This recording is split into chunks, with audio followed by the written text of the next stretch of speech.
how rich can a person be? My wife is incredibly rich. People call her the Queen of Cloudbridge because nearly half the city's properties are owned by her. We've been married for 5 years, and every time she goes out to meet her first love, she transfers a property to my name. By the time I have 99 homes in my name, she suddenly notices that something has changed. I no longer cry, beg, or ask her to stay. I simply choose the finest mansion in all of Cloudbridge, bring the property deed with me, and wait for her to sign it. She signs the papers, and for the first time, she softens. When I get back, let's go watch the fireworks together. I quietly tuck the agreement away and hum in response, but I never tell her what she's really signed this time. It's not a property deed, it's our divorce agreement. Chapter The office television was broadcasting the story of Cedric Gardner's return. Tiffany Scorsese's eyes remained on the screen the entire time, even when she accepted the property transfer agreement from me and signed it without hesitation. Parnings Manor, located in the western suburbs, was one of the most sought-after properties in all of Cloudbridge. It was nearly impossible to purchase even with money, yet it held no value in her eyes. Just like I did. After the broadcast ended, Tiffany appeared to be in high spirits. She casually twirled the pen between her fingers after signing, then handed the property deed back to me. I must have transferred over 60 properties to you by now. You're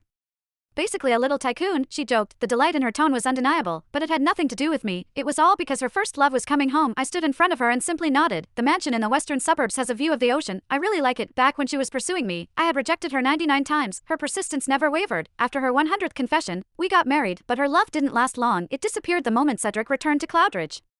And that day was also our first wedding anniversary. I had been basking in the candlelit dinner she had prepared just for me, waiting with quiet joy for her to come home. Instead, what arrived was a property deed and a brief apology. I'm sorry, Matthew. I missed our anniversary. Will you forgive me? I chose to ignore the heavy scent of an unfamiliar cologne clinging to her skin, and for the first time, I told her I forgave her. To make things fair, I told myself I would forgive her 99 more times. Then came the second time, the third, the fourth. Throughout our 5-year marriage, she left me time and again to be with Cedric. Eventually, she stopped offering explanations. Before going to see him, she would simply hand me the deed to a new property from the first to the 99th. I forgave her every single time now. This was the 100th, but after this, I no longer need to forgive her. That realization made me smile. I looked at her calmly, no longer weighed down by emotion. She froze for a brief second, then averted her eyes. At that moment, I saw something unusual in her expression, a hint of reluctance. After hesitating for a moment, she said quietly, when I get back, I'll take you to see the fireworks. In the past, even the smallest display of kindness from her would give me false hope. I would beg, and I would end up heartbroken, because every time, she would pry my fingers off hers one by one and walk away without mercy, leaving behind just 2 words, "You're insane." But I had already gone insane 99 times. Now that the 100th time had passed, I didn't need to keep lying to myself anymore, because hidden among the documents I handed her today was a divorce agreement. In 30 days, Tiffany and I would have nothing more to do with each other. Chapter There were 25 days left until our divorce was finalized. For the past 5 days, Tiffany's usually quiet social media had become unusually active. During the day, she and Cedric fed pigeons in the plaza. At night,